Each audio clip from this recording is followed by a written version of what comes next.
Welcome to this explainer.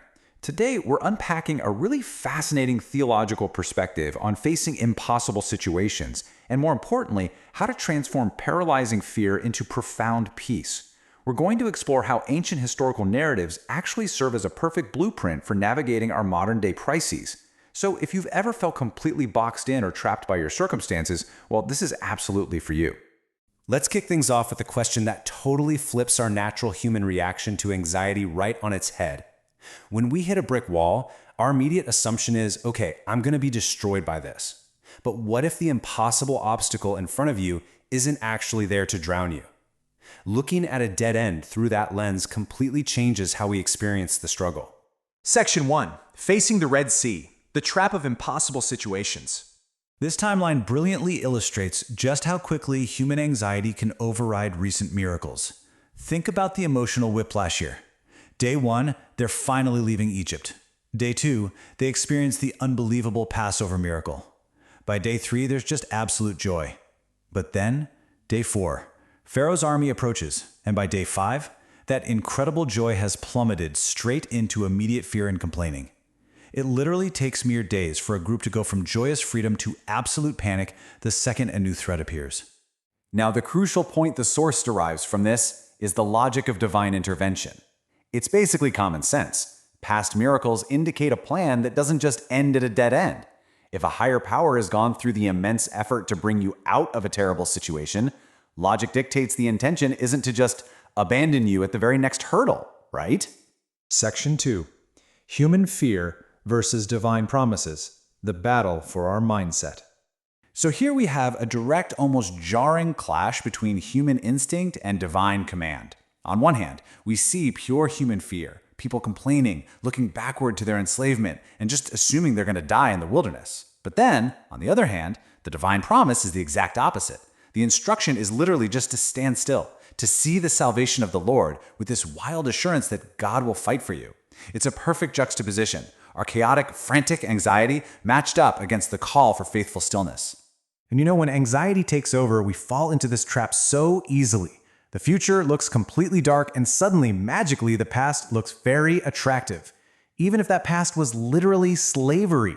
Fear has this weird way of romanticizing our painful history, simply because the unknown future seems way too terrifying to face. We'd rather just sit with familiar misery than step into unfamiliar challenges. But here is where faith steps up to actively replace that anxiety. If God brought me to this, He intends to get me through it. This quote from the source is the anchor. It shifts our reliance entirely away from our own severe limitations and places it squarely onto a divine track record. It's making a conscious, deliberate decision to trust the process. Section 3. Purification through the struggle.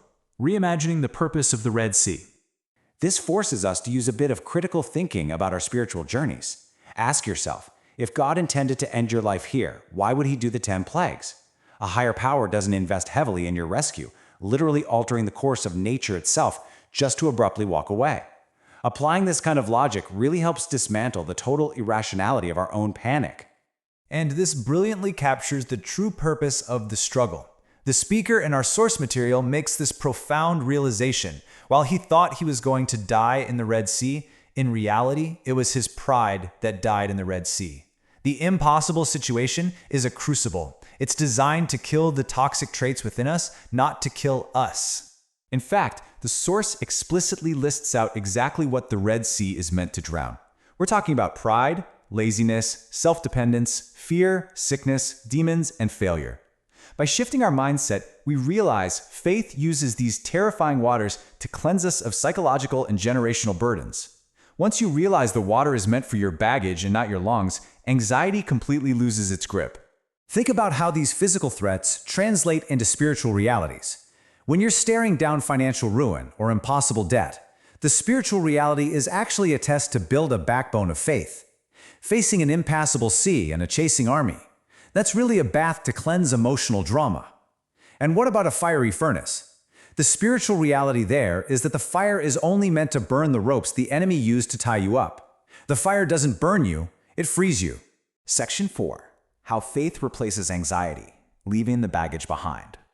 Never go through the Red Sea with the same baggage you came into it. Listen, Faith demands active transformation. You replace anxiety by flat out refusing to carry your old, fear-based mindset to the other side of your trial. If you come out of a massive struggle with the exact same insecurities you went in with, well, you missed the entire point of the water. So the underlying point here is that when human ingenuity runs dry, it sets the perfect, ideal stage for divine intervention. In this framework, the word impossible simply means God is saying it's a recipe for a miracle.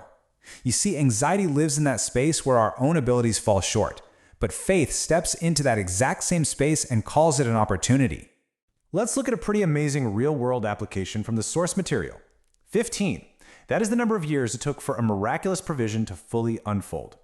The source shares this anecdote where a pastor had a vision to buy a massive church building, but had literally zero funds. No registration, no money. But he stepped into his Red Sea anyway, and miraculously, renters came in and essentially paid off the entire mortgage over 15 years until the church owned it free and clear. Section 5. Making an impossible way. The methods of divine deliverance.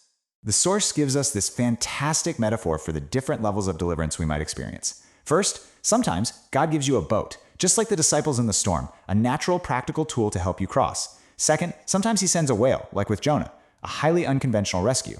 Third, he might give you the ability to walk on water, like Peter, supernatural strength to just tread right over your problems. But the fourth, the ultimate miracle, parting the sea. This is making a way where there is literally no way.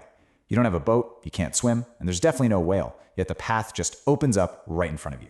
And these ancient allegories, they map directly onto our modern struggles. The source lists several modern Red Seas. We talked about purchasing a building with no finances. How about trying to reach an English-speaking community when you're up against a profound language barrier? Or a final-stage cancer patient from Seattle who is miraculously healed, with the doctors finding absolutely zero trace of the disease, or even just believing for wandering family members to finally come home. The anxieties we face are incredibly real, but the divine promise remains exactly the same. Ultimately, replacing human fear with faith all comes down to trusting this single, powerful divine promise. I can make a way where there is no way. When you truly, deeply internalize that the limits of your reality are not the limits of divine capability, your anxiety is completely suffocated by hope. I want to leave you with this final, provocative thought for this explainer. It's a challenge, really, to look at your current Red Sea entirely differently. What if the impossible obstacle in front of you isn't there to drown you, but to cleanse you? The next time you find yourself staring at a dead end, just remember, it might actually be the staging ground for your greatest breakthrough. Thanks so much for joining me, and I really hope this fresh perspective empowers you to stand still and watch the waters part.